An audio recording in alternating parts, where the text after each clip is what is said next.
Cooking time! Hi guys! For today's video is magluluto tayo ng salona chicken. Salona chicken. So ayan, may patatas, may carrots at may capsicum tayo. So ayan guys.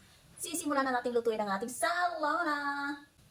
So ito po yung chicken natin guys. Ayan, ano pa natin yan guys? Ipiprito pa natin yan mamaya. So hindi kasi kumakain ng amo ko ng hindi prito.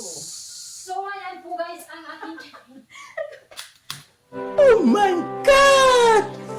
Wow! Ay may bawang na prito. So, ayan guys, pakinggan niyo yung kasama ko guys. Busy din siya sa paggagawa ng kanyang content. Busy kami guys dahil masipag kami gumawa ng content. Charot. Siya lang yung masipag guys. Ang sipag niyang gumawa ng content niya guys. So, ayan na po guys. Mag-start na po tayo magluto. So, ganito po tayo magluto ng salona guys. So, iba't ibang pagluluto ng salona. Yung sa akin simple lang at madali lang talagang lutuin kasi ganitong pagluluto ang nakasanayan ni Madam. So, ayan. So, kailangan sa akin guys, kailangan ko talagang i-fry yung chicken kasi ayaw ni Madam ng nang hindi naka-fry kasi amoy daw niya yung lansa ng manok. So, talagang yan Madam, aamoy manok yan. Talagang naman mag-amoy camel yan. Manok yan. Ano ba ito naman si Madam? So, ayan po guys, lalagyan na natin ng tomato paste. Ayan, tsaka coriander powder, at saka yung yan, bell pepper, black pepper, at saka yung baharat na yun, susunod nila dito guys, yung pangalan yun. Basta susunod nila dito guys, naghalo-halo na natin. Siyempre, lalagyan natin ng madaming tubig. So, ayan po ang ating chicken. Ayan, ihulog na rin ang ating patatas, carrots, at saka capsicum, bell pepper. Ayan. Kasi hindi ako magluto guys, kasi simple lang naman talaga ang lutuan dito guys. Hindi naman talaga masyadong mataas yung standard nila pagdating sa lutuan, kaya pwede ako dito. sanay na din sila sa akin, nabubulong na ako guys, sila sa akin sa mga luto ko. Yan.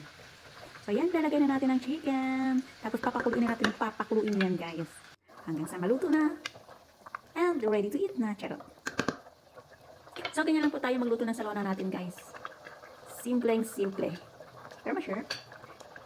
Ang salitang salona guys, sa mga hindi nakakalam, salitang salona is sabaw. Pero nalilito din ako guys ha. Ang soup sa kanila is shorba. Tapos yung salona, ganun din, sabaw din sa kanila. Tapos, minsan tinatawag nila yung salona, pag ang soup, may tubig pa, may timay suya, hati may suya. Hati salona suya, hati, hindi naman sama-sabing hati shorba suya, hati may suya.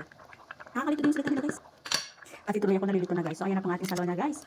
Kumukulo-kulo na po. Ayan. Saglit na lang yan at luto na. At saka syempre guys, habang nagluluto tayo, pahigop-higop tayo ng ating kape syempre para hindi tayo antukin sa pagluluto. Charot. So ayan, higop-higop muna tayo ng kape at lalamig na naman ang kape natin. Hindi na naman maiinom. So ayan, luto na po siya guys. Ayan, kakain na daw po sila. So ayan, 3 PM na dito guys. Yan ang oras dito ng tanghalian na 3 PM kasi yun ang uwian ng mga alaga ko. Ayan, sama-sama na silang kakain. Ayan, tapos na ang ating salona. It's ready to eat.